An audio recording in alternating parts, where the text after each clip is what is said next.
But Stas, what happens when the mermaids take you or the sirens take you? If they're even real, why would I be worried about that?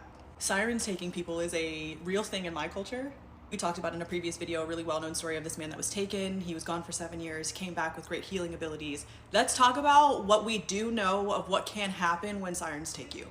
Because they do this for several different reasons, right? Be because they like your energy, your aura, the things that you have on you. A lot of times, like in the culture that I'm from, they take a lot of men.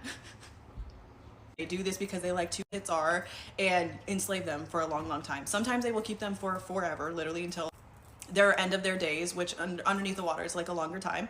It passes differently spiritually. Sometimes they will let them do like their time, or they will keep them for a while. Sometimes these sirens or mermaids teach them things while they're also having them do things for them. Enslavement is the best word that I can come up with, because obviously you're taken. It's not something like you're like agreeing to do. And sometimes these people then are given back or returned to land and their family, and they come back with amazing gifts. Now, I don't think this is a give and take that I would ever accept. Not that I, like I said, you don't accept this happens, but they come back with amazing gifts of being able to heal, prophecy. They're able to steer people in the right way of fame. Not to say that they're going to be famous, because usually people that are taken from the sirens don't get famous after this, but they can aid people in getting high level of fame. So while it's terrifying, and sometimes you might not get seen ever again, you could come back and have great gifts. But the people that do come back, you want another catch? They never speak. So you could come back with great gifts and all of these things, but you never speak again. So.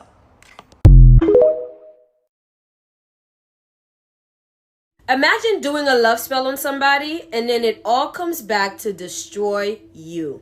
You see my face, so you know I'm back with another spooky story. Someone submitted this story and told me it was about their cousin. We're gonna call her cousin Linda. So Linda met this guy, we're gonna call him Dodo, at work. Linda went from literally barely caring about being at work until Dodo joined the team. Dodo would bring this sense of excitement to work, where Linda was just looking forward to going to work because at least Dodo was gonna be there. So Linda and Dodo would go on to build this friendship. And they were inseparable. They spent a lot of times together at work and outside of work. So Linda really got to know the ins and outs of Dodo. And when they would spend all these times together, it would get late. And sometimes Linda just wouldn't feel safe to like go home, so she would just stay the night. So while getting to know him, Linda admitted to having feelings for Dodo. But no one knew if Dodo felt the same because Linda decided to not disclose that information. And of course, knowing the ins and outs, she knew that Dodo already had a couple of options anyway. But according to Dodo, those women were just sexual relationships. Fast forward one day, Dodo's grandfather unfortunately abruptly passes away. And to help Dodo get his mind off of things, Linda being the best friend that she was, so to take his mind off things, they decided to go out to a bar. They got drunk and came back home. While they were home and Linda was consoling him, one thing led to another and they did the boom boom boom. Now, Linda. Anyway, so the next day they woke up, they didn't really talk about it. Linda proceeded on being there for Dodo throughout his entire grief period. And throughout the period of him grieving, they did not hook up again. However, Linda's feelings grew. One day, Linda finally said, you know what, I'm done hiding these feelings. So she confesses her feelings to Dodo. And Dodo actually felt the same. Dodo actually admitted to being in love with her and he was just scared of ruining their friendship. So they would go on and have like this flirty-esque friendship. They were basically best friends by day and doing the boom boom boom, making the bed rock by night. Everything was great until Linda was like, when are we gonna be together? We've been doing this cute bestie cat and mouse type of game for a while now, like what's tea? And every single time that conversation would come up, it seems like there was always a blockage on his end. Linda was ready to be a girlfriend, shit. Linda was ready to be a wife today. But there was a blockage for him. So Linda thought since her family is already privy with voodoo, she might as well exercise what she actually knows and just basically give him a little kick to make him see her as, a potential mate. So she did what any reasonable person would do and fed him a voodoo pasta. And that was just step one. Because she likes to go big or go home, she admitted to also giving him a potion. And the man was head over heels. He was so head over heels that he forgot about everybody in his life. That is until his family got involved. His family, knowing that something wasn't right, got involved and decided that they were going to bust him out of this relationship. So one day they got him. All that Linda knew was that she came home one day and that this man disappeared for months, and she had no idea what happened to him or even where to find him. Until one day, being the desperate girl that she is, when suddenly in storms an angry Dodo. To backtrack, when Dodo's family got him, they uncovered the truth about what his girlfriend was doing to him. They took him out of whatever she put him under. When he came back to realize, as much as he tried to ignore the urge, he just had to see her. So he would storm to her house, kick her door down, notices that she was sitting right there, Linda being excited that he came back, but also automatically noticing that his demeanor was different. He beat Linda so bad that Linda suffered such serious surgeries. She has lost all her teeth, dislocated her jaw, broke a few of her limbs, and he attempted to set her house on fire. So she escaped by literally just a hair. One of her neighbors heard the screaming, saw Dodo running out of that house, and ran inside to her rescue. Till this day, she has chronic pain and she is still suffering the consequences of that love spell. That was a submission from Jackmail IT.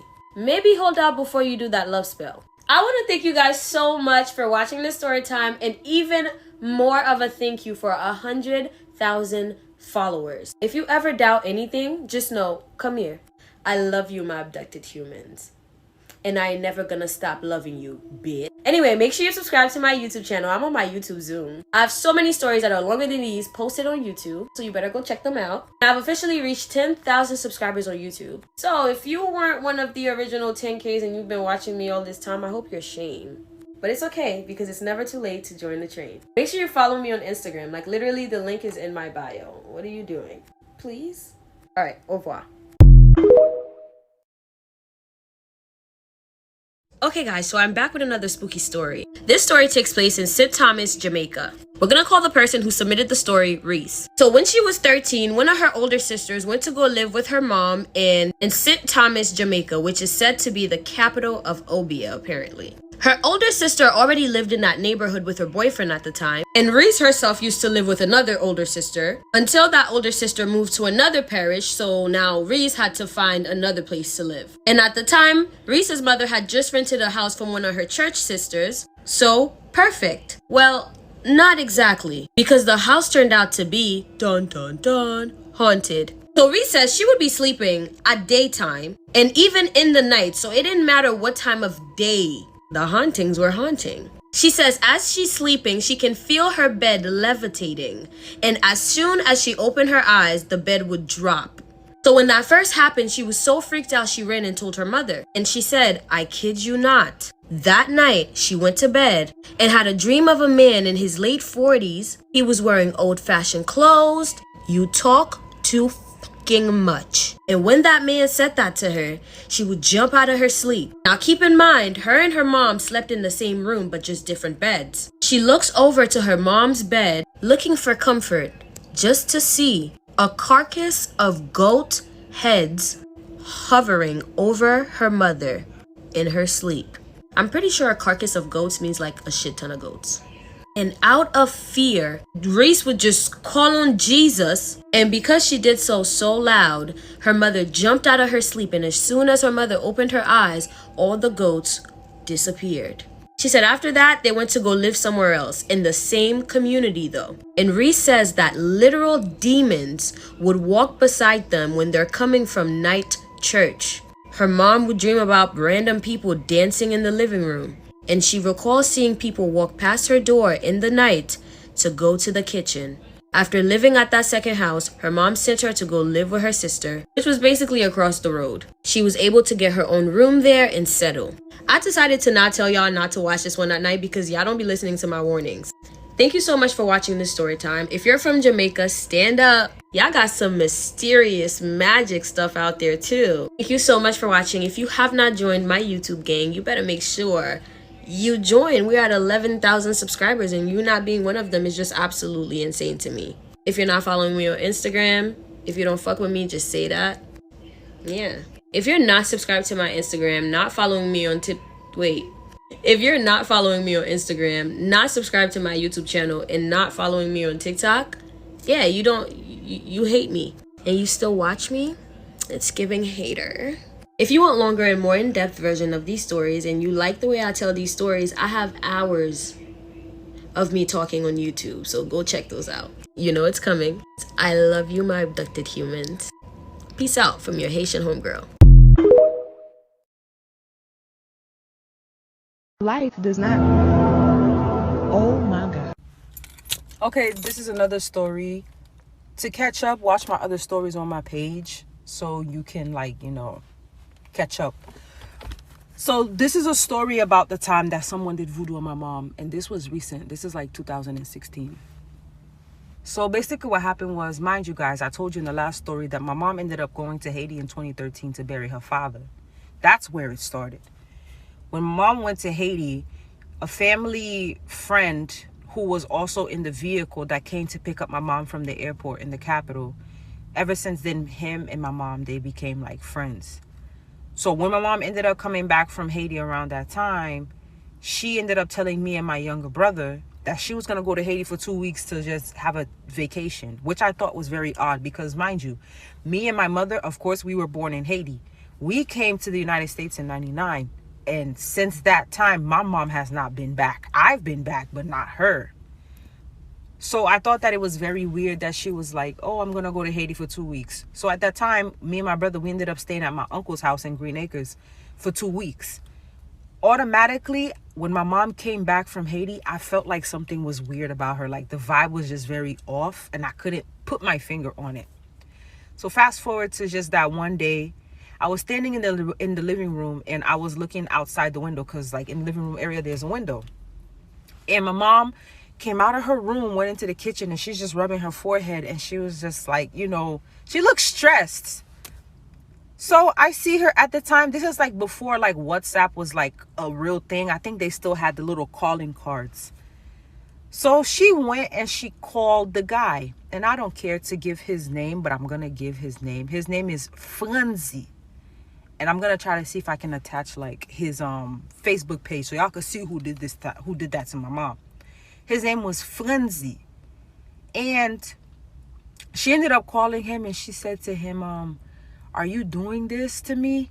And I don't know what he said straight up because the phone was not on speaker. So I guess in the midst of him talking to my mom, he told my mom, get some water, make some salt, and take a spoon. So basically water and salt. She took a spoonful of that and then immediately her headache was gone. Then that same night, my mom just was being funny and everything like that. Just had a very weird vibe about her that I did not like because I know my mom. And it was just very strange.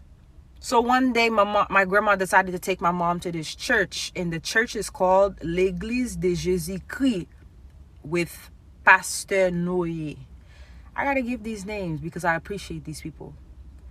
So my mom ended up going to the church. And the pastor had her come up to the front. You know how Haitian churches are. They always have someone who's in distress. They always have them come up to the front, put a little oil on them, and they pray for them. And everyone is singing and everything like that. Guys, I promise on everything I love, the minute my mom went up to the front of the church and she got on her knees and the pastor put that oil on her forehead, my mom passed out. And she was wearing a dress. So my grandma had to go pull the dress down. But my mom passed out and the pastor said, quitte-la, meaning leave her on the floor. So from there, my mom stayed on the floor and everything like that. So and then finally she was able to get back up, but she just looked very like, dizzy. So when church was over, we came back home for like, I want to say like a good 2 days, everything was all right. So after those few days and everything like that, I woke up in the middle of the night. I swear on everything I love. I woke up in the middle of the night to go to the restroom. My restroom is like literally right across my room. And if I look to the left, straight down is my mom's room. That night, I'm getting goosebumps. That night, I remember getting up and I wear glasses, as you can see. And I looked to the left and I just saw like a little, I'm getting goosebumps. I looked to the left and I saw this shadowy thing just like past the door of my mom's room. But not leaving, but going in. And mind you, in the living room area, there's a window. So sometimes like these lights right here, there's a light that's like very close to that window. So I thought that it was a car passing by because the blinds were like turned a little bit. So I didn't think of anything of it, and plus I didn't have glasses, so I hallucinate at night sometimes when I wake up to go use the restroom. I think I see shit. The next day, whew, I got goosebumps. I don't feel like I should be talking about this. The next day, I go to school and come back home, and my mom was just very weird in the house. It was so bad that I had to call my grandma, and my grandma came over. So my grandma said, you know what, I'm gonna call the pastor. The pastor came in by himself with his Bible. Me and my brother, we sat on the couch. My mom my pastor told my mom to get on her knees. The second the pastor touched my mom with the oil, my mom passed out again. But when she passed out, she opened her eyes and she started speaking. But it was not her voice. It was more like a very like scratchy type of voice. And the pastor said, "Who sent you?" And the thing was like, oh, how can I say this in Creole? In English, I mean. He was like, "Oh, I'm not leaving. They sent me here to come get money. I'm not gonna go anywhere until I get what I came here for." Da da da da da. And then the pastor was just like, "Who sent you?" And then it was just like, "Oh, I don't have to tell you who sent me," and da da da da. And then the thing said, "I came here last night." And then instantly I thought, shit, that's what I seen past the door. Like, if it said that I came last night, when I got up, I know what I saw, yo. And when it said that, I instantly was like, I told the pastor, I saw this shadowy, whatever the hell it was, go into the room, but I thought that it was the headlights of a car from outside passing by, because that's the entrance. And I'm like right in there, this area, this building. And the pastor stood over and had my mom in between his legs, and he was standing over her and he was just praying on her. There was at some point my mom got up and tried to run out of the house, but luckily he grabbed her. It was so bad, guys, that he had to call 3 people from the church to come help. It was 2 women and a man. I don't really know the other lady's name, but she's more like the lady in the church who has the dreams, and she'll come to the church and tell the people what she saw.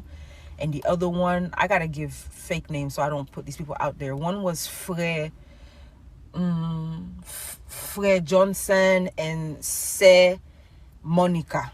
And the other lady, we're gonna call her Se Gisette, because I don't want to give their names.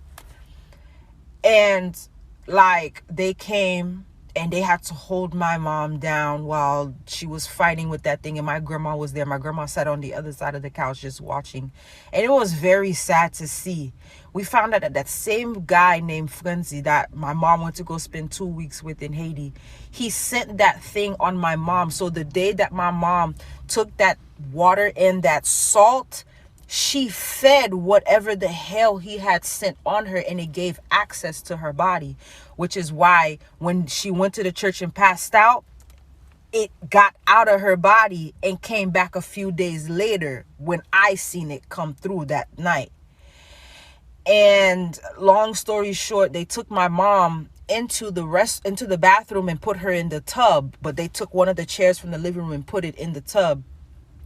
They had my mom sitting in, and when I told you they poured bottles and bottles, if you're Haitian, you know divin is wine, that grape wine that they give you at church.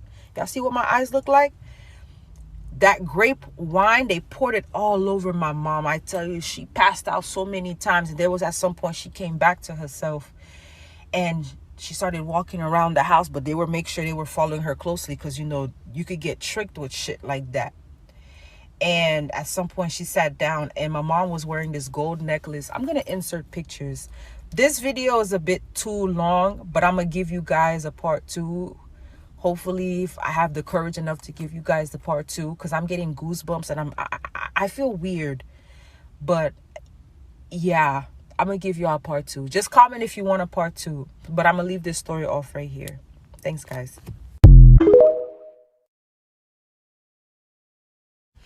All right, part 2.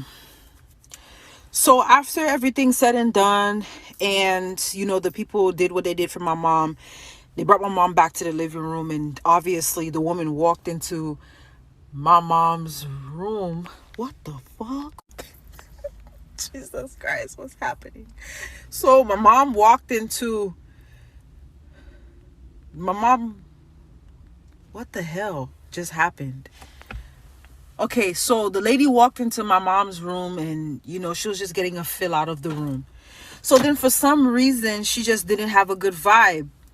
So I remember my mom had a black suitcase, a small black suitcase that was inside of the closet. And that black suitcase had the guy's dress shirt in there. It was a pink dress shirt, like a pink peach kind of dress shirt. And they asked my mom where she got it from. My mom said the man in Haiti gave it to her for her to wear on the airplane because the airplane get cold. So they told my mom that this has to go in the trash along with the suitcase. So later on that night, after everything, my mom had me take the suitcase and the dress shirt to the dumpster. So all the way down here, there's a big ass compactor, but it cannot fit everything inside of it if you know what a compactor is. So I had to take the suitcase and put it on the side so it can get thrown out. Something told me to just turn around real quick, and it just got really dark. Like the way that you see outside look, like I said, there's light, but for some reason back there, it just got really dark when I left that damn suitcase there. So then after that same night, my mom went to bed, woke up the next morning. She was okay. She seemed all right, but she told us that something came into her room and hit her over the head with something. So I looked at her. She didn't have any type of physical, bruising or anything like that. But she said something came into her room and hit her over the head.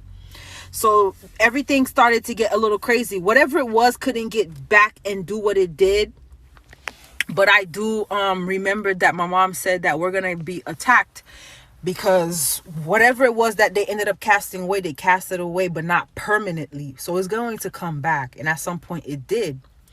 So my mom ended up getting baptized before me and my brother did. And throughout that time when we did not, I got baptized back in Haiti, but a second baptism. So whatever. So my brother went to bed one night, and for some reason he told me the next morning that he was trying to wake me up because something was like putting pressure on him, like he couldn't breathe and he couldn't speak. But I did not know that. And then he told me one night he came into my room and he just saw something hovering above my bed when I was asleep. But then at some point when he tried to wake me up, it went away. And then my grandma, my grandma was going through a lot too, because that man was also doing voodoo to my grandma, because I guess he felt like my grandma was cutting the contact off with him and my mom. But my mom was the one that decided to like not keep in contact with him, because it was him that was doing everything. Because that thing that took over my mom's body said, they sent me here to make sure that they get money. They want money. They are not going to stop until they get money. So the pastor and those 3 other people that came to the house, they did what they had to do to send that thing off. And I remember like my grandma was me and my brother ended up getting baptized. And for another thing, my mom's phone, when my mom was in Haiti, he took my mom's phone for like 2 days, she said, and he put something in her phone which caused him to like hear the phone calls that my mom had. So that's how he was able to like, keep up with everything. I don't know how he did it, but she said that he did take her phone from her for like 2 weeks. Also, and he took one of her panties. In Haiti, everybody know you never let nobody take your panties in Haiti, because they can go to Kaigaga and do shit with your panties. So 2 mistakes that she made, but I think the panty situation she didn't really know. So my brother ended up taking my mom's phone to a lake that's like somewhere around 45th Street. If you know, you know. And my brother said with his own mouth, because him and my grandma went, me and my mom, we did not go. He came back and told me and my mother what happened, including my grandma. She told us too. My brother took the phone, threw it. The phone came back and fell next to the tire of my grandma's car. And basically my grandma was shitting bricks. So my brother took the battery out of the phone, stepped on it, and then threw it back into the water. So now my mom is like, listen, to protect you guys from this, I need both of you to get baptized. So I will never forget, I had red braids in my hair at that time. We went to that same lake where the phone was thrown in. Me and my brother both got baptized that day. So now we were just waiting on my grandma, because my grandma said one night when she was sleeping, she had a dream that she was stuck in like a hole, like a grave. And who ended up being in the grave with her? That same man who did voodoo on my mom. and he basically attacked her in her dreams. And when my grandma woke up, she had little bruisings all right here and stuff like that. So that's how we knew, like, listen, my grandma needs to get baptized. But my grandma was like, oh, I need to ask my husband. God rest his soul, he's deceased. He's died a year ago. And I guess my mom had to let my grandma know, like, when you die, there's no husband. It's like, it's now or never. Like, you're gonna keep getting hurt by this person. So my grandma ended up getting baptized finally. So now the only issue that we had, I'm seeing something and I can see it, I'm not dumb, but so now it came down to the house situation. Everybody from the church came to our house. Guys, when I tell y'all, everyone from the church came to our house and walked into every single room, and they took the grape wine, rubbed it on the wall along with some oil. And that night my mom said that whatever was in the house, it all came out of the house after the house ended up getting, you know, blessed and everything, because whatever that man sent, it just stayed attached to the fucking house. Because my mom felt her weirdest when she was in the house. Outside of the house, she was able to function, but in the house it was weird. And I used to feel bad leaving her at home alone because I knew shit was happening. But I'm actually going to, let me put his picture up and his Facebook. That's him. That's him. Hold on, that's his Facebook. Let me show you. That's him. That's the man. When I tell y'all I was so upset that I wrote this man on Facebook, Zikaka Jusa, guys. Jusa Mzikaka, where? Because I don't play about my mom, bro. I don't. Look at my mother. Look at me and my mother. I was 4 years old. This was my 4th birthday. And my mom was pregnant. This was like before everything. Look at my mom.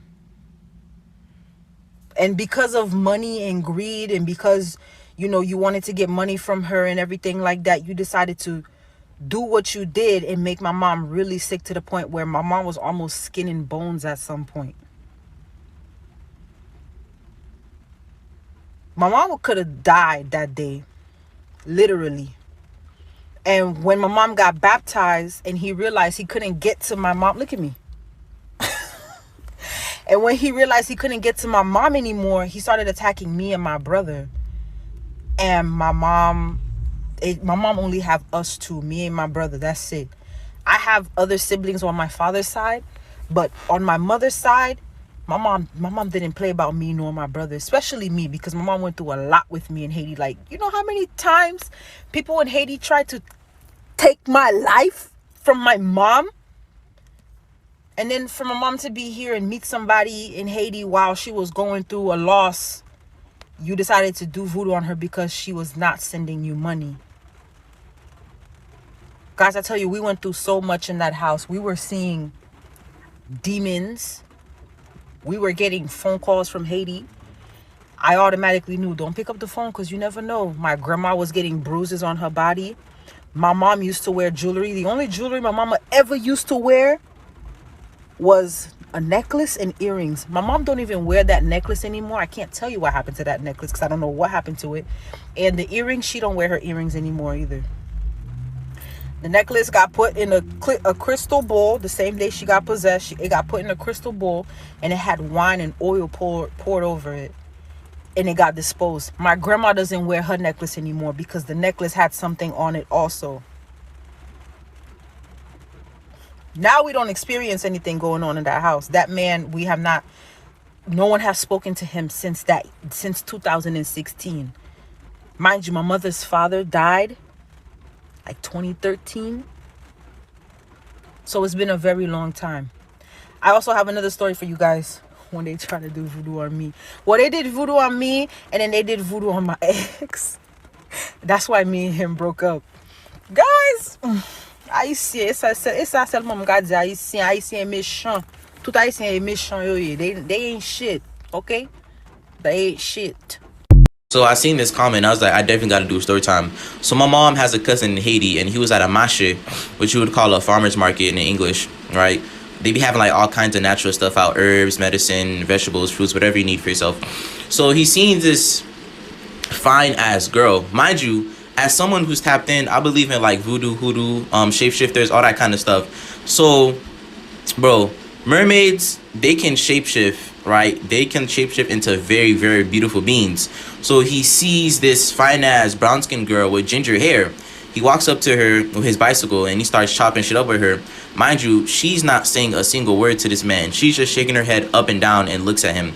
So she has her sack. I don't know what they call it, honestly, in English, but it's like this big ass bowl or something, and they would put their stuff in it, like in the island. One would carry it on their heads. So she finished getting all her stuff, right? He's like, let me carry this for her. So he puts it on his bicycle. They start walking. I think he was like trying to walk her home or something. So mind you, they in Udale, which means like the countryside or outside from the city. So they walking in the woods and they come across this big ass river. He looks at Shawty and he says, so how you finna get home or get across this river? Bro, tell me why Shawty walk up to the river, looks at kid, grabs her shit. The river splits open and she jumps in there. He had passed out and didn't speak to nobody for like a month straight. I think it was a month or 10 days. I'm not really sure. I gotta ask my mom. But he didn't speak to nobody for like a month or 10 days. Me personally, I probably would have jumped in with her. I'm surprised she didn't grab him and take him with her, because they're known for like kidnapping people. Because like what they would do, they would shapeshift into like a beautiful ass form or fine ass girl, and they would kidnap niggas in the water. But I'm gonna save that story for another day. Y'all, so my uncle just told me this story about my grandmother, my great-grandmother, and my great-great-grandmother, and their involvement with Mama Wata or Medlo. So my great-grandmother was actually taken by Medlo. So she was actually gone for 7 years. What is happening with this lighting? It's like they don't want me to talk about this. She was taken for 7 years before she came back as a high priestess or a voodoo priestess, and that would trickle down into my grandmother. And it was a whole beef because Mama Wata, so Medlo, wanted my grandmother to come down to the Marine Kingdom to be a servant for her, and my great-grandmother was not with it. So the entirety of my grandmother's life was her literally trying to escape the water so her ass doesn't get taken. Yeah, I'm thinking about telling that story this week, but we'll see. Fortunately, was not very clean water, but they don't really have a choice, because to get water from the next spring is like very, very far away. So whether they like it or not, they had to use that spring. So one day she woke up as normal, went to get water from the spring, and as she was fetching the water, her gold ring that she was wearing fell in the spring, and she was just sitting there like, dang, I just lost my ring. How am I supposed to get that ring back? It's not like I can jump into the spring because it's very dirty. So she's kind of just there like, dang, I just really lost my ring. And out of nowhere, the water gets crystal clear. Like the cleanest you can see water ever. And then out came a merman. The merman started talking to her, and she started to have a conversation back, and they ended up talking for hours. And that day, for the first time ever, she was able to bring home clear water. But that caused a problem, because her parents are now like, where did you get clear water from? And this started to become like an everyday thing for a very long time. She just kept coming home with clear water. And whenever she would go to the spring, her and the merman would just talk for hours and hours about everything that they can talk about. Her parents would always question her, where are you getting clear water from? But she never told them. She never said anything. So this started to bother her mother. So one day, her mother told her little brother to follow her to the spring to find out how she's getting clear water. So he did exactly that. The next day, she's getting ready to go to the spring as usual, and he started to follow her closely behind, but she didn't notice. So when she got there, he saw the whole routine. She got there, she sat by the spring and started to sing a very specific song. The song goes like this. Tizan who lives underwater, my good friend. Tizan who lives underwater, my good friend. Tizan, my beloved traitor. Tizan who lives underwater. And as soon as she stopped singing the song, the water becomes crystal clear, and out came Tizan the merman. At this point, her little brother's mouth dropped. He stayed there for a little more and watched her speak to this merman as if that's her best friend, and then he ran home as fast as he could. As soon as he got home, he went up to his parents and said, "Mommy, Daddy, she has a boyfriend and he's a fish. A huge fish. And the fish can talk." And he tells the parent the whole routine that she does when she gets there and how the water becomes clear. So her parents are shocked. And they immediately went into, "We have to stop this." This is how a Haitian mermaid in Haiti really looks like. You're going to see a mermaid sitting on a rock singing and brushing her hair. If you get close to it, it's going to grab you under the water, and when you go underwater, you breathe underwater. The mermaid is not beautiful like they say they are.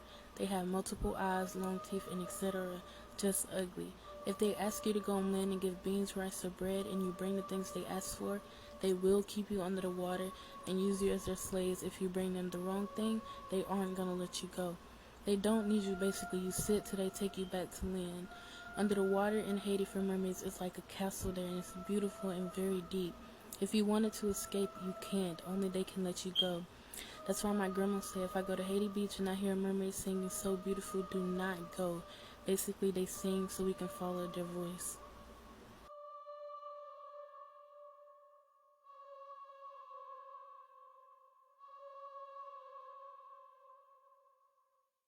Well, first things first, y'all don't believe that mermaids are real?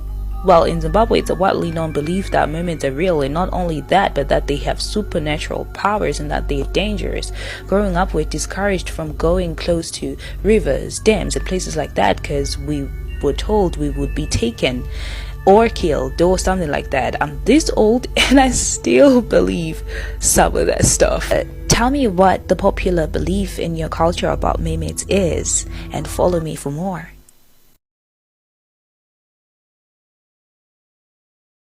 Let's talk about these mermaids that are located in Haiti and Jamaica. If you are well aware of voodoo, you know that lots of people in the Caribbean islands like Haiti, Jamaica, and other places practices voodoo. So what some of these people do is they make deals with the mermaids so that they can get anything they want, whether it's riches, the power to heal, whatever you want, you can make a deal with a mermaid and they will make sure that you get what you want. But you have to give them what they want in return. So when you do that, you bring them what they want, whether it's your child, someone in your family, someone that means something dearly to you, whether it's a piece of salt, whatever they want, you bring it to them and they will make sure that you get your wish. When people give their children or family member up, sometimes they even allow you to come back and see them. But what I heard is they will make sure that the person is mute and sleep and covered so that they won't be able to tell you what is really going down there. Keep watching for part 2. I'm having so much fun with this mermaid series. Today we're going to be talking about mermaids from Haiti. And this could be a 15-part series or more. And I'm learning about them every single day. So these accounts are stories that family tells, but family in Haiti are people that I'm not even related to. You know, all Haitians are like, that's my family. So it might have not actually come from my family. So this story goes that this man went to this river or lake to bathe that everyone goes to, right? Very normal, it's a community place to bathe your clothes and yourself. He got tied up into a rip current, and it just sucked him underneath. They looked for him and they looked for him and they couldn't find him for like 3 or 4 fucking years. Gone. Everyone that was there saw him get dragged underneath the water by this rip current and they thought he was. Come to find out 3 years later, he rolls up. Completely fine with all of these stories. He's the best healer at this point. He's able to heal people from ailments that they've had for years. He says that the mermaids taught him.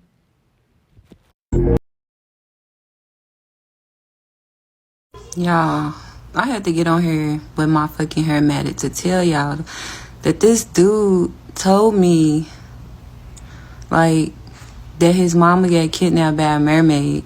And the mermaid took his mama underwater and had her do chores, made it where she could breathe underwater, kept her for weeks or days, and then gave her back. So I was like, what the fuck? Like, no sane person would say this, but he don't seem like a psychopath or nothing. Like, seem like a well-rounded individual for real. So I got on YouTube just like, I ain't never even wondered if mermaids was real or fake. So I go on there and I'm like, wow, all these people it's saying in Haiti, they mama got kidnapped by a mermaid before our family member. Can y'all give me some backstory or insight? Is it any real, like, full-blooded Haitian people that can, like, vouch for this? Okay, so the story about the mermaid. So this is a two-part story. The first time I saw a mermaid, it was by myself, and then the second time was with my best friend Darlene. So she lives in New York right now. So I actually recently spoke with her because I wanted to make sure that what I saw was exactly what she saw. And since we were children, I wanted to make sure her recollection was still the same, right? So we spoke about it, and indeed she agreed that she actually saw the same thing. So I'm going to tell you my part of the story, and maybe I'll make another video about the day that both of us saw the mermaid together, right? So in Haiti, usually they will send you to go collect water in the river. So in the river, and the side of the river, there's usually this little area where you can like dig up a hole, and then it will make like fresh water, and you can collect that water and drink that water because that water is good. But in the river, you can wash your clothes and all that stuff, right? So one day I was sent to go collect water with my cousin, and my cousin decided he wanted to go for a swim. So since we usually go to the river and goes for a swim and all that stuff, and then we'll collect the water or catch the fish or whatever to bring home to cook. So that day he wanted to go swim, and I said, okay, I'm gonna be the responsible one. And I was like maybe like 8 or 9 years old. I was gonna be the responsible one and go collect the water. But as I'm collecting the water, there was this one tree that was literally in the middle of the water, but the leaf of the tree was hanging over, and you can kind of like grab on the tree and jump in the water to swim. And I'm collecting the water, and all of a sudden, wanted to go for a swim. So I stopped collecting water and I just went for a swim. So as I'm swimming, I'm just like swimming, enjoying the day, blah blah. My bucket was literally next to the source. We call it a source where we collect the water, the drinking water. We call it a source. If you translate it in English, it's called a source. um I'm swimming, the bucket is still by the source. I'm just swimming. All of a sudden I swim down and my head went down in the water, and then I lift my head back up, and I saw this lady. I'm not sure why, but she was white. She wasn't Haitian. To me, she didn't look Haitian, right? She looked like she was a white lady, and her hair was like strawberry blonde almost, and she's like combing her hair, and long hair. She's combing her hair. She had this mirror in her hand, and she's looking at herself in the mirror, combing her hair, and then she glanced at me. I'm looking at her because I'm shocked at this point. I'm not, what the fuck is going on? Why is this lady just, sitting in the water combing her hair? And she looked like no one that I've ever seen before. She looked like no one that looks like me. So I'm staring at her, mesmerizing her beauty. She's so beautiful. She has long hair, she's combing her hair, she's singing almost. And yeah, she's basically singing, and she's looking at herself in the mirror, and she's looking at me. She's looking at herself in the mirror, and then she's looking at me. And I'm just mesmerized by this lady's beauty. And I think that's why I'm like so obsessed with mermaids and like goddesses and all that stuff, just because of the experience of what I experienced when I saw her. It was almost like time stopped, and we were just looking at each other. She's looking at herself in the mirror, I'm looking at her, and then I blinked. I literally blinked for a second, and she disappeared. She literally disappeared. After I blinked, I wish I didn't, because I wasn't done. You know what I mean? When you're like in the middle of something and you're just not done like looking at it, she just disappeared. I was so shocked that I didn't know what happened. I didn't know like how long I was there, what happened. All I know is a few seconds later, my cousin was calling my name. I went to go, to him. Then he had a whole bucket of water already filled up, wondering what was going on, because I've been gone for so long. He didn't understand why I was gone for so long. I didn't understand that I was gone for so long. It was a minute. I was looking at the lady was looking at me. All of a sudden she disappeared, and my cousin started calling my name. Only for me to find out I was literally missing for like almost 2 hours. But I'm looking at the lady, and she just disappeared.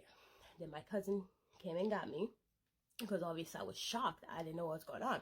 He came and got me, collect the water, and we went back home. Of course, we got in trouble because they were waiting on the water, and we were gone for so long. But she just disappeared.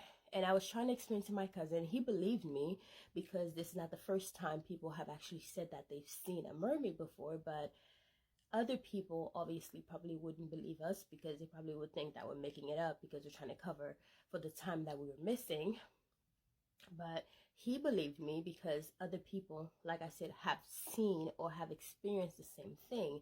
And from that day on, I told my best friend about it, and we continued to go to that same spot because that's just a common place people go swim. So, you know, most people just go there every day just to go for a swim.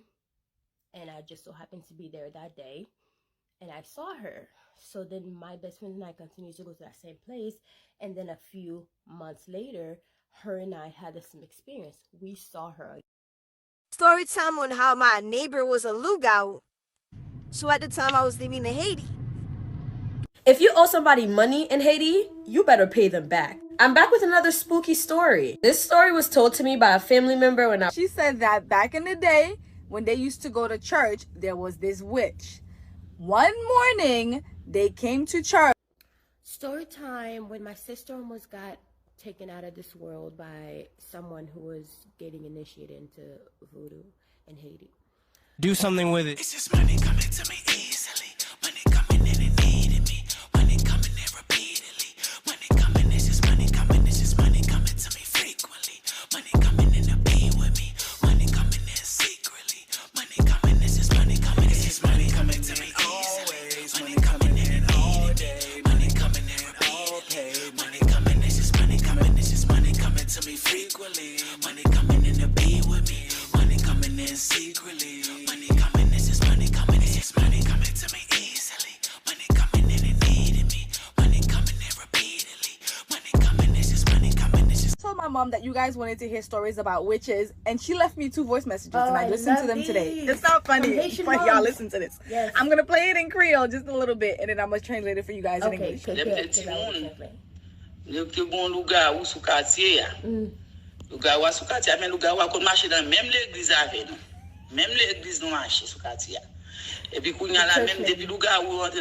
the way, y'all, I'm making these cute little skull earrings. She said that back in the day, when they used to go to church, there was this witch. One morning, they came to church on Sunday, and the pastor, and they're a really good, genuine pastor with real serious power in Haiti. I can't speak for anywhere else, but I know in Haiti, they be some real godly people. So the pastor goes, I know that there are some people who come to church that are witches.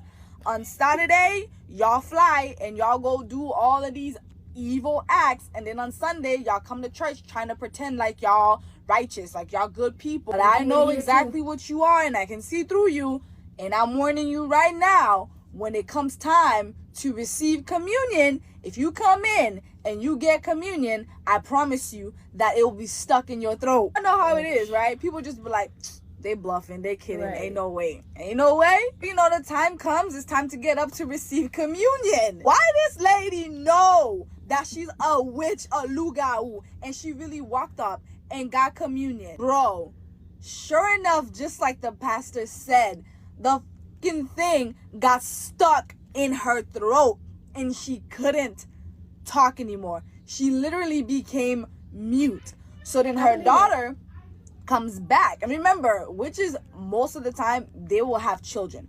Her daughter comes with her, and her daughter says to the pastor, like, can you please undo whatever it is that you did to my mother? She has been mute, she can't talk ever since she went up to get communion. She's not able to verbally communicate. The pastor just looked at her and said, you knew what you were, and I gave you a fair warning. I told you that if you come up and receive communion, what was gonna happen to you, and you didn't heed my warning. What is done, and it cannot be undone. Now deceased, this woman spent the rest of her life mute. Story time on how my neighbor was a lookout. So at the time I was living in Haiti, and my mama had sent me to get some bread for her, and then I went outside. I saw a cat in front of the door looking at me. In Haiti, it's very weird. A cat standing in front of you, and I'm going left, the cat is going left, I'm going right, the cat is going right. And then it's like I heard the cat said, "I'm trying to my." So what it means in English is, you know, I know your mom. So I was so scared, I ran. The next day, I saw the neighbor. The neighbor nodded her head, just like the cat. And then she said, I'm going to Mama we. And this is the time I seen a lugao in Haiti.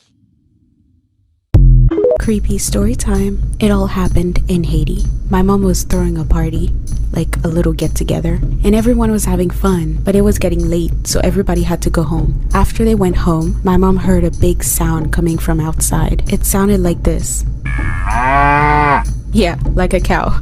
So she went outside to check. She saw a huge cow, the size of the road. No, literally, the size of the road. If you owe somebody money in Haiti, you better pay them back. I'm back with another spooky story. This story was told to me by a family member when I was younger. So y'all, this guy, we're gonna call him Mark. One day, Mark came up a little short financially and he needed to borrow some money. So Mark was going over who he could ask for money and then he came across this particular person. So Mark used to hang out this group of guys and they all used to basically work out on the rooftop together. And when they're done working out, they used to just hang out up there, drink beer and watch ladies, you know? And the guy Mark was going to borrow from, we'll call him Ben, used to basically hang out.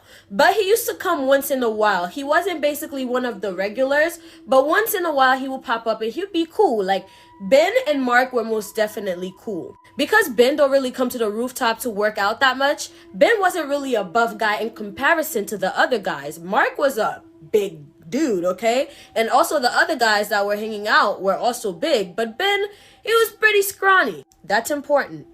Lucky for Mark, the next time he went to the rooftop, Ben showed up. So now everybody's hanging out, He pulled Ben aside and he talks to Ben and he's like, yo, Ben, like I'm really going through a rough patch right now and I need to borrow some money. And he's telling Ben like, yo, if you let me borrow $50, like I promise you, like it won't even take me that long for real, I'm gonna pay you back. And Ben, without any hesitation, would hand Mark $50. And Mark being extremely grateful, thinking, Ben, thank you so much, man. You just saved me. Like, I promise you, bro. I got you. I'm going to pay you back. Ben is like, bet, don't sweat. But when would you pay me back? And Ben is like, bro, just give me until March 30th, which would be a week until that day. So Mark was a regular coming to this rooftop. So a week would pass and Mark would still come back to the rooftop and hang out. So then Ben would also show up to the rooftop to hang out and they would talk, what's up, what's up, what's up. But at this point, a week is up. So Ben would ask Mark, yo, like, what's good with the money? And Mark would tell Ben, yo, like, bro, I got you. Like, I didn't get the money as soon as I expected. Like, I'm so sorry. I promise you. I got you on the 5th of April, which would have been a week exactly from that day. So Ben is like, okay, understandable. I got you. April 5th. Same case. April 5th comes around. Ben comes around and asks Mark, bro, do you have it this time? And Mark actually is like, bro, I don't have it. You would never believe what happened to me. As I was on my way here, I actually got robbed. So because I got robbed, I don't have any money for you. Ben is like, yeah, that happens. But when do you think you'll actually have it? And Mark is like, actually, how about you give me till April 10th? I'm about to go play the lottery and I got you for sure. Cause I had this dream about these numbers. I got you. So now Ben is like, I'll be back in 3 days. And Mark is like, you should come back in 3 days because I'll have your money in 3 days. So now Mark shows up and Mark tells Ben, so I did play the lottery, but like what ended up happening was that I lost all the money. So now I'm broke. Like I don't have any money for you, not for me, not for anybody else. Like there's no money here. You can't expect me to pay you back. And Ben is like, well, I beg to differ because you did say you were going to pay me back damn near 4 weeks ago and I gave you so much grace, so you are going to pay me back. And Mark is like, well, after I told you that I lost my money in the lottery, I thought you would understand that I don't got no more money, so I don't understand what more you would expect from me. And Ben now is really getting serious. He's like, bro, I don't know what you think you're doing, but I would really advise you to pay me back. And now that really sounds like a threat. So Mark is like now really trying to size Ben up. Mark is getting all tough. Like, what do you mean you would suggest? Like, that sounds like a threat. Are you threatening me? Mark got Ben beat by a good size, okay? Ben doesn't entertain any of what Mark is doing and literally says to him, I'll deal with you later, and proceeds on walking away. Now, when a Haitian person tells you this, it's not good. Mark goes home that night, and as far as he's concerned, Ben is definitely not getting that money back. Not after that interaction that they just had. So he gets to the house, he goes to bed, laying in bed, drifting asleep. Suddenly, he starts to hear the wind outside just going like really, really crazy, like then he starts to hear footsteps like coming towards his door. Then he's hearing like creatures laughing like and his wife next to him, mind you, is sleeping. Things are falling. He's hearing things laughing like he is dead in the middle of chaos. Until he hears on his door. So Mark would reply out loud, go away. I don't know who you are. I don't know what you think you're doing. You need to leave me and my family alone. Go away. You're not welcomed here. Like trying to basically shun away these spirits, whatever is taunting him right now. However, he wasn't very successful. The windows fly open and in flies two figures standing in his bedroom, just awkwardly just staring at him. So he's all spooked out and he's backed up on the bed like, yo, what the? And mind you, the wife is not moving. There's not, like, the wife is deep in sleep right now. So the two spirits are very distinguishable. You can tell them apart, basically. Because one of them was very serious and the other one was very, like, this very sinister kind of character. The very serious one didn't say very much. But the second one, the more sinister one, was dancing all around the room, just like hopping all around the room, laughing like while the other one stands still staring at him. And the sinister one would dance all around his bed and all around his bedroom, just dancing and smiling and come real close to his face and ask, aren't you gonna ask us why we're here? Well, we'll tell ya. And they both together says, we came to collect on debt. And they would now tell him, you have 48 hours to pay Mr. Ben back, or our next visit won't be as fun. To which they would and disappear out of the window, and it would just close, and the night would just continue on. So Mark went to sleep, woke up the next day very confused, like, wait, was that a dream? Did that actually happen to me? But Mark is like, Ben, you send these two little demons after me for $50? If you thought that was gonna get me, let me get my leg back. So then Mark would go, do what he does, and send some demons back to Ben. Now, I don't know what happened from Ben's perspective, but what I do know is the next part told me that Ben wasn't exactly happy about the demon. So now a week goes by, Mark is in his house, doors is locked and everything. He has a couple of friends over, they're drinking beer, and they're actually talking about that situation. So Mark is explaining the situation to the guys like, you would never believe what Ben tried to do. First of all, he let me borrow some money, and then he's pressing me about his money, like, how dare him? And then, you know, of course, like, I'm Big Mark, so like I stepped up to him, you know, and I told him to back up. And then he had the audacity to send some motherfucking whatever those were in my bedroom to tell me, big old me, that I got 48 hours to pay him back. Nah, I wouldn't have it. So I went ahead and I sent him some demons. Real shit. I ain't paying you back. Well, y'all, as he's talking about the situation, everything in the house just starts to shake. So then his lights are going in and out and in and out. And then finally everything goes black. Everybody's freaking out trying to figure out what is going on. So right when the light comes on, now there's somebody wearing a cloak standing in the middle of his living room. Just so you get a reference, this is what it would be. Yes, there's somebody standing in his living room wearing all red, holding a freaking, I don't know, a baton. I don't know what you would call that. Like, it's a long stick. And then he slowly walks over to Mark. Which translates to, I am a grown man and you are a child. The guy looked up at Mark and Mark realized, yo, this is Ben. Ben is standing in the middle of my living room right now wearing this creepy cloak. What? Telling me that I'm a child in comparison to him. And that little stunt that he pulled with the demons, he didn't appreciate. Ben would then touch Mark's face and wish him well. And Ben now disappears. The other friends that were in the room were like, bro, what just happened? And Mark is like, bro, I don't know. That crazy guy was just in here. The Ben I was just talking about, he just appeared to threaten me again. And his friends are like, What? We didn't see nobody show up. We just saw some lights flicker and everything, but what are you talking about? We ain't seen nobody in this living room. And Mark knew he fucked up. By the time Mark realized he messed up, it was too late. Because the next day he would wake up with half of his face paralyzed. The side that Ben had touched when he was over the night before. So he walked around with half of his face completely deformed for the rest of his life. I know you guys said you enjoyed the long creepy story, so I gave you guys another long one. I will be posting more Lakukai Jab and mermaid content on my YouTube channel once it reaches 500 subscribers. Thank you so much to everybody who subscribed so far. Make sure you follow me on Instagram, give me a follow on TikTok, and if you made it this far, comment down below.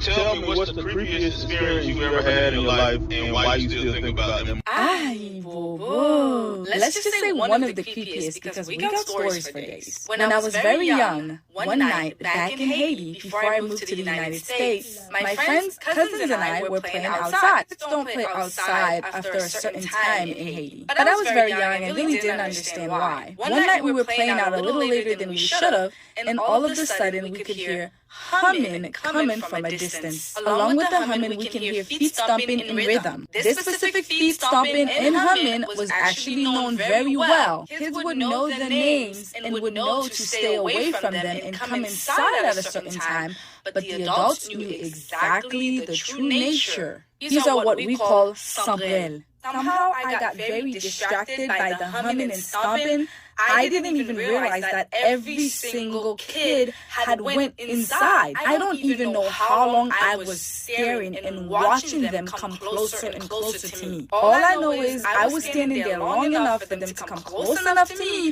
for me to be able to describe what they look like. The fact is, their faces were completely covered under a white sheet, a white hood, and I didn't even know where the stomping was coming from. I couldn't even tell if they had any feet or not. And that could have been due to all the dust that the stomping was making. All of a sudden, something snapped me out of it, and I realized everybody else was gone and I was completely alone. I could hear a voice telling me to wake up, to move, to run, to walk, to just go. When I finally got home, I told my parents what I had seen, and they told me exactly what they were. And even though they say,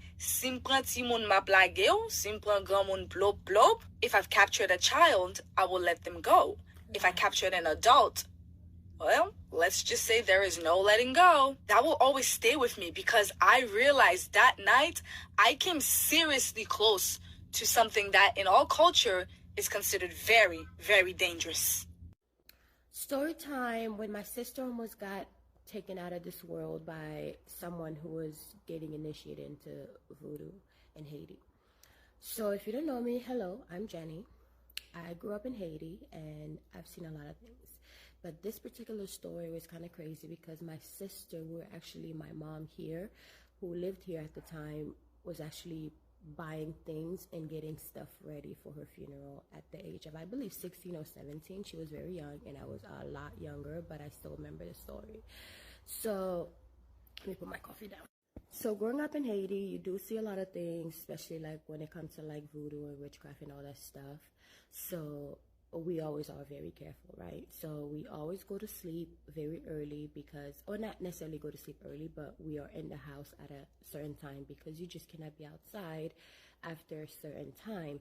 So that particular day, we were all outside playing hide and seek, but there's this neighbor that lived right in front of us.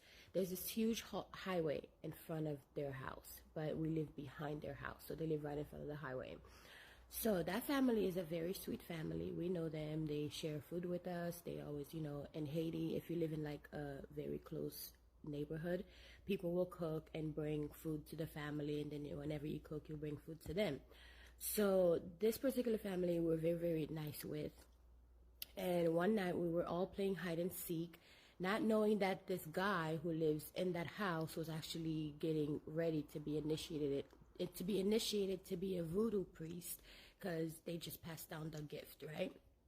So as he was practicing, it wasn't like they were trying to harm us or anything. He was practicing and he got this powder and mixed the powder and put it on the floor just to see, if he is capable of doing certain stuff, right? So we're playing hide and seek and my sister was actually running around.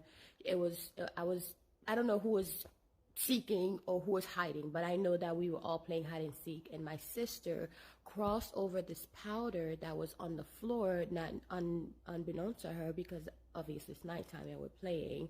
And she crossed over the powder, and ever since that night, my sister became literally like a zombie. Like she was sick. We couldn't figure out what's wrong with her. They took her to different hospitals. No hospital was able to tell us what was wrong with her.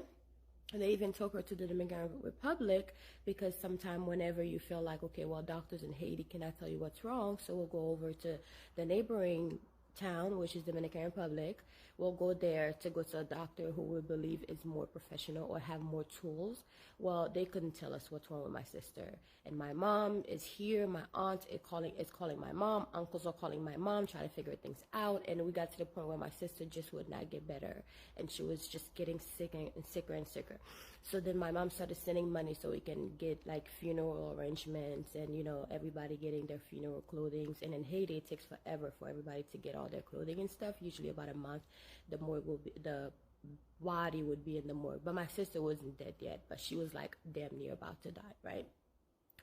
So then we got the casket ready. We had one of our neighbor actually was a casket maker. Like he will make caskets literally right there. So he was preparing a casket for my sister to be buried in. At this point, she's like 16 years old. So then finally I have this aunt of mine she's not a Christian, but she's also not into like practicing voodoo and all that, but she has friends who does it. So she ended up going to one of her friends who basically told her, well, her friend is a voodoo priest or priestess, it was a woman, told her that somebody that we knew did something to her, but it was accidental. So my aunt didn't go to the family, you know, being crazy and arguing and all that, because she already knew that it wasn't on purpose that they did it.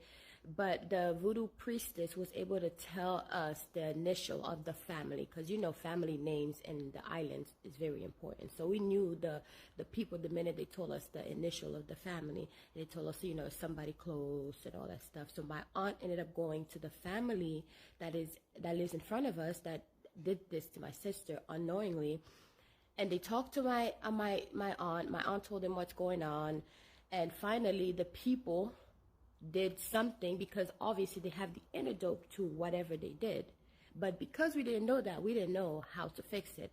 But as soon as my aunt talked to them, the guy who did it fixed some sort of antidote. Literally the next day, my sister was up running and just being a kid again. She was literally alive and well, as if she was never sick. So sometime whenever you go to the hospital and they cannot find what's wrong with you. Anyways, guys, that's my story.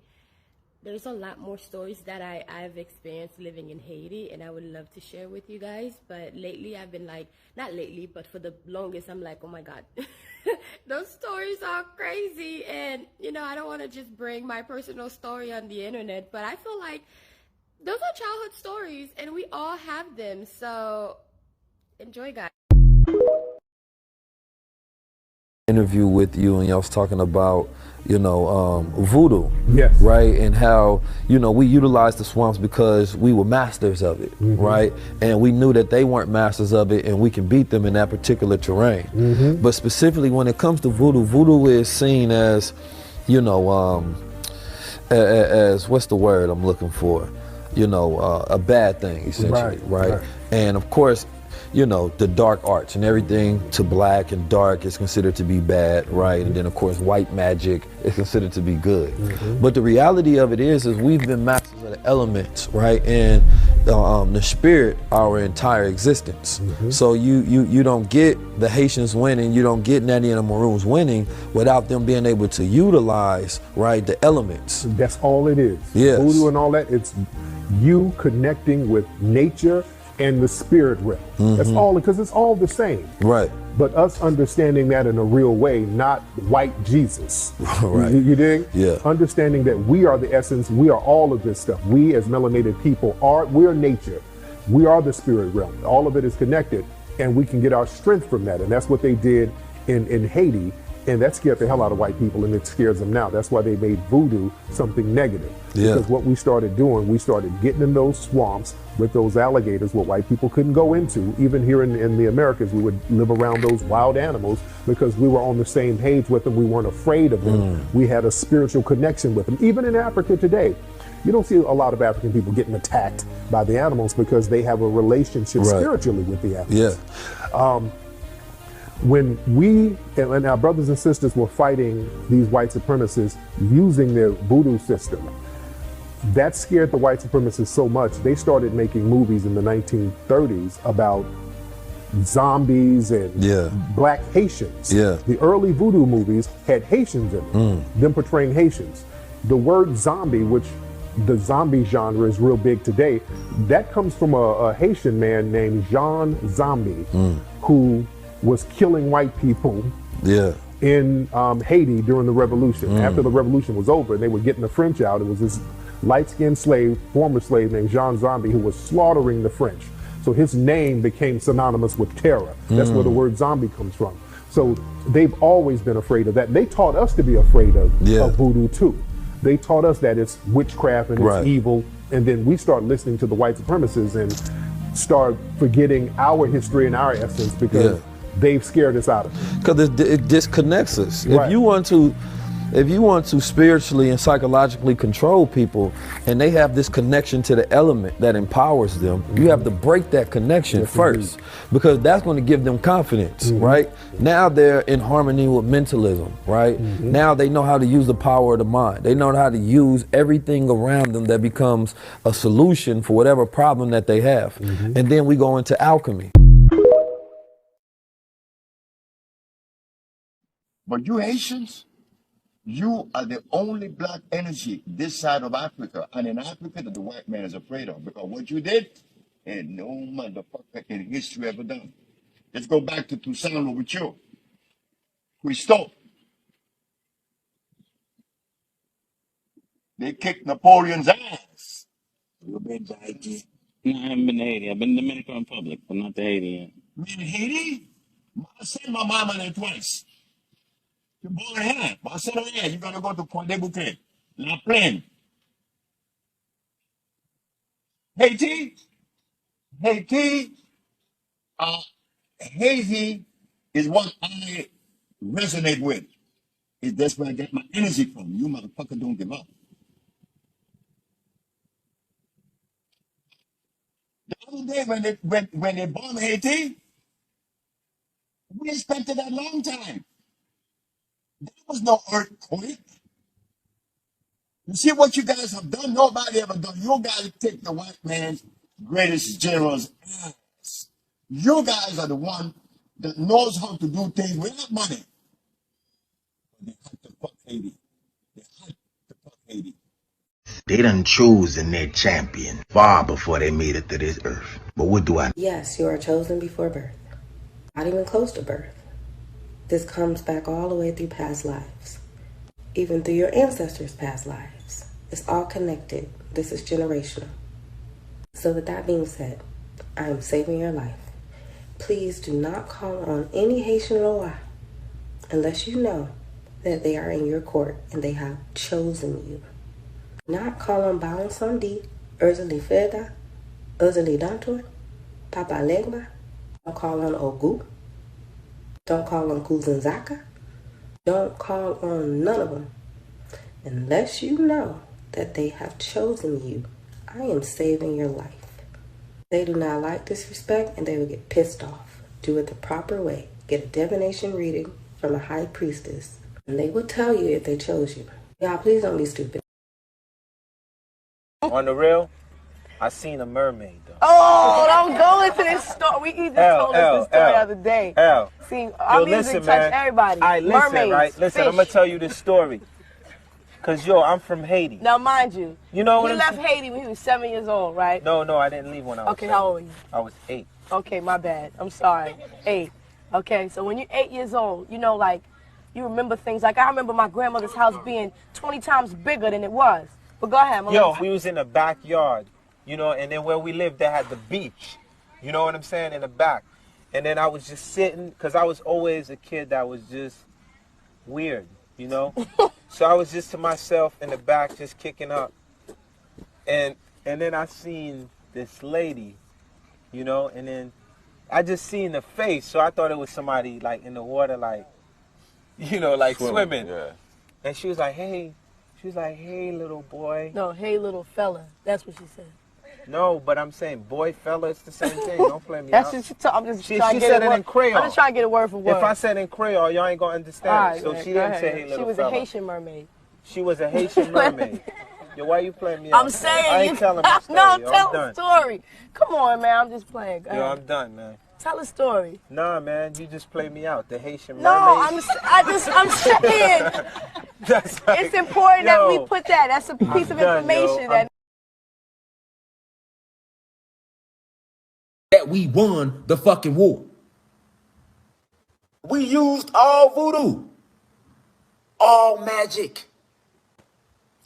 The Spanish was pulling up on Haiti, pulling up on the island, and before they can get off the island, off the boat, motherfuckers' teeth was falling out their mouth.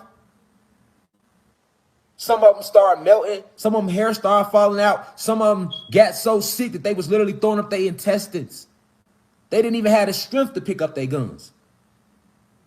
Then it got so bad that they couldn't even come onto the island. Boats was exploding. They was falling into the water, getting attacked by sharks. All type of shit was going on. They was turning them on themselves. We had our people over there tapped in. They putting spells on them from afar to the point where motherfucking they on the ship killing each other. You better know the power we come from, man. We ain't gotta touch you. Do you know you have no clue what you are, man?